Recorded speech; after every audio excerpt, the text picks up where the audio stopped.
And people who keep insisting this quarter was nothing to look at. How are you analyzing it? You know, Kelly, Tesla's always been an anomaly in the automotive industry, not because they just sell EVs, but also Elon Musk and the fandom that they have.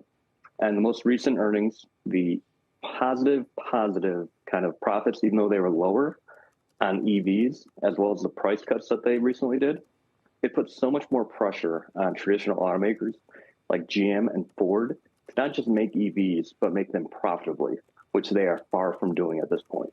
Yeah, it's still, though, I mean, we've had even the headlines yesterday where Musk might be trying to sell or to sort of pay down Twitter debt. How is he going to do that? Is there going to be a second? No, he says no. So then what does that mean for him selling Tesla shares? What do you think is sentiment around the stock after we've gotten through this quarter and the profit concerns that people had going into it? You know, Tesla, they're always concerned about Elon. They're concerned about the company. But overall, at the end of the day, they're an automaker that does software extremely well. And we've been seeing the investors react to that right now. I mean, shares are trading in the double digits. The traditional automakers will be killing for that kind of quick hit and that type of quick increase when they hit a profit like that or when they beat. But right now, Tesla still is pretty much in a league of its own when it comes to kind of investors as well as EVs in general. We keep talking about EVs coming, EVs coming, EVs coming. But at the end of the day, Tesla sells more EVs than anyone in the U.S. That's kind of coming down a little bit, but they are still the leader outright. And I'll tell you, when you drive around in this market in the Northeast, you see so many Teslas. You'd be hard-pressed to find another brand that is as highly represented as Tesla is. But speaking of another brand that is very highly represented everywhere, and that is Toyota, its CEO, Akio Toyoda, has stepped down to be replaced by the person who had been heading up Lexus. What does this mean for the company and its shares, if you can discern? Tyler, I woke up this morning and I saw that Akio was stepping down. It was a very big surprise. I think it was a lot of surprise for many externally. Akio is 66 though, and he was working with the chairman who is in his mid-70s, and it was kind of decided that it was time.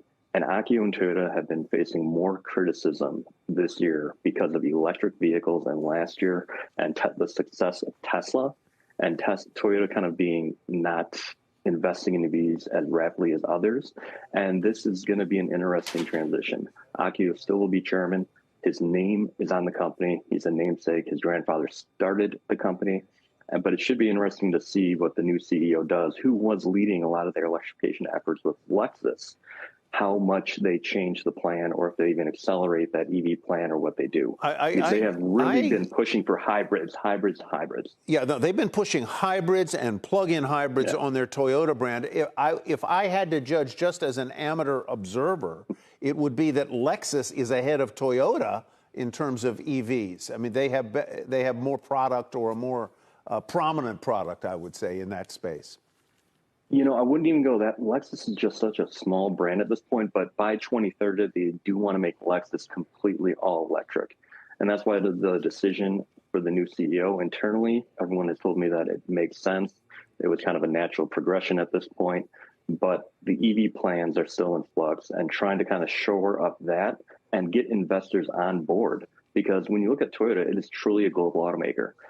Switching a light switch and turning to all EV is not going to work for that because you do have geographic reasons that aren't ready for that. So we're just going to keep seeing this transition, and it's going to be very interesting to see what the new CEO does. All right. Michael, thank you. Always good to see you. Michael Whalen. Appreciate it. Thank you.